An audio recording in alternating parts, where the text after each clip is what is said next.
Hi guys, welcome back to my channel Lush Gardener. So today I wanted to show you the most fastest succulent that has rooted in my garden. Now the video is a little bit late. They had already put out roots 5 days back, but I did not have much time to shoot the video, but I thought I'm going to show it to you. Remember, I had done the propagation of this variety a few days back. You might have seen the video. So today I'm going to show you, I had just put the pups on the upper layer of soil. So I'm going to show you this, and you can see they have already put out roots. Very tiny pup, but it already has roots, so that is amazing. I had just left it on the upper layer of soil. I had not pushed it deep into the soil. The second one as well, you can see a good amount of roots. So today I thought I'm not going to be pushing them back again too deep. I'll just make a little bit of dent and put the soil around it, and eventually the roots will navigate and get into the soil. So you've seen the roots. Now what I'm going to do is, because a lot of people tend to ask me how do I water them. So now because it's monsoon season and it's very humid, there's a lot of moisture, I don't have to be worried. I can do bottom watering. If it was summers, I would have done top watering very carefully from the sides, because during the summers the soil tends to dry much faster. Again, during summers, it depends how your environment is. If it's very dry, then avoid doing bottom watering. But if you are from a place wherein the humidity levels are either average or little bit high, then you can go with the bottom watering. But in my place, because the summers are very dry, I try to avoid bottom watering. Maybe for leaf propagation, but for adult succulents, I do a top watering. But now, because it's monsoons, the environment is very humid, there's a lot of moisture in the air, so I don't have to be worried. Bottom watering is going to work out really well. Now guys, this is just an example. Do not water the same day if you tend to pull it out to check if there are roots or not. And again, another very important thing, don't keep pulling out the succulent to check if there are roots or not. I was just showing you this example. Within a couple of days it starts to put out roots. Again, depends upon your environment and climate. For some people it might take 2 weeks, for some people it might take 3 weeks. Like in my case, it just took me less than a week actually.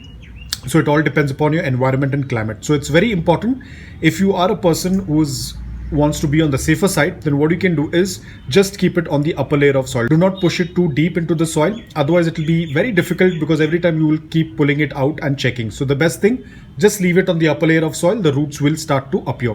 And do not water if there are no roots. Only when the roots are present, that is when you are going to water.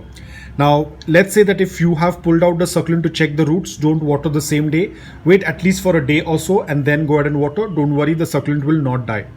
So now I will add in some water in this saucer,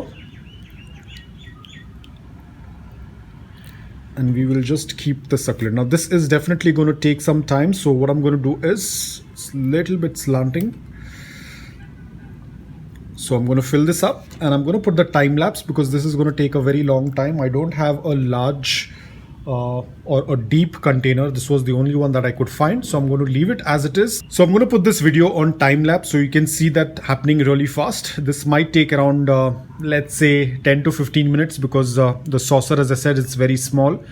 It has to be at least this much, so then it would have been able to absorb that water faster. Nevertheless, it's just an example, so let this quickly pull up all the water. I will take out this pot only when the upper layer of soil looks wet. It will turn darker in color. It's light right now. It will turn darker in color. When it turns darker in color, I will take out the pot, which indicates that the entire soil inside the pot has got moist.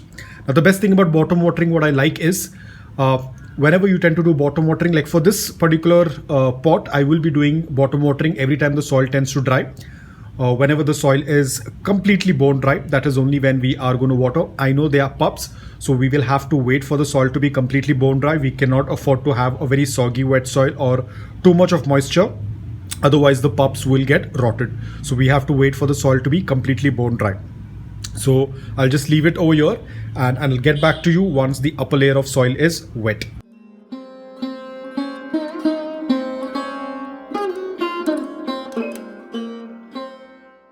But we can see the soil is already wet. Excess water will drain out, and here you can see the upper layer of soil is completely wet, which indicates that we are done with a complete bottom watering. So all we have to do is just leave it aside now for it to dry. All the excess water is going to flow out, and we have our first watering for our pups. So it's pretty simple. This is how you tend to bottom water the pups.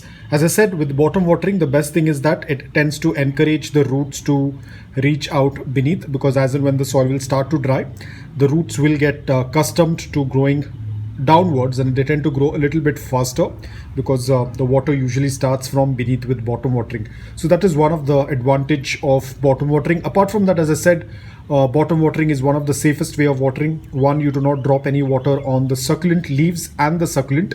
Apart from that, the rate of overwatering is relatively less in bottom watering as compared to top watering. And now I'm going to again keep it in indirect but bright light, no direct sunlight. We will wait for the soil to be completely dry, and then we will go ahead and water. The same process, we will wait for the soil to be completely bone dry, but we won't wait for, like, let's say 5 days, 6 days. As soon as the soil is dry, probably in a day or so, we will go ahead and do a bottom watering once again.